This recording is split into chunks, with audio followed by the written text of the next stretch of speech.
অস্ট্রেলিয়ার কোরবানি বাংলাদেশের মতো খোলা স্থানে করা যায় না বিধায় আপনি যে খামার থেকে পশু ক্রয় করবেন সেখানেই আপনাকে কোরবানিটা করতে হবে যেন পরিবেশ দূষণ না হয়। এখানে গরু, খাসি এবং ভেড়াদের জন্য আলাদা খামার রয়েছে। সংযত কারণে আমরা কোরবানির যেভাবে গরুকে আমাদের দেশে কোরবানি দেওয়া হয় সেটা দেখাতে পারছি না নিষেধাজ্ঞার কারণে। তারপর জবাই হওয়ার পর এইভাবে এখানে ঝুলিয়ে দেওয়া হয়। এখানে আপনি নিজেও চাইলে চামড়া ছিলতে পারেন অথবা আপনি কিছু টাকার বিনিময়ে এখানে যারা কর্মরত রয়েছে তাদের মাধ্যমে এই কাজ করাতে পারেন। তারপর তারা মাংসটা কেটে আপনার টেবিলে দিয়ে যাবে।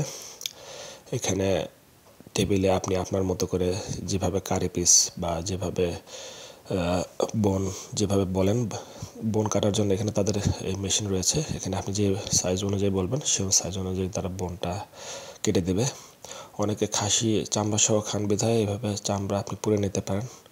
অনেকে খাসি বা গরুর পায়ে এভাবে আলাদা করে ঝলসিয়ে নিতে পারেন, তাতে চামড়াটা তাদের সিলতে অনেক সুবিধা হয়। সব রকমের ব্যবস্থা এখানে রয়েছে আপনি যেভাবে চান আর কি।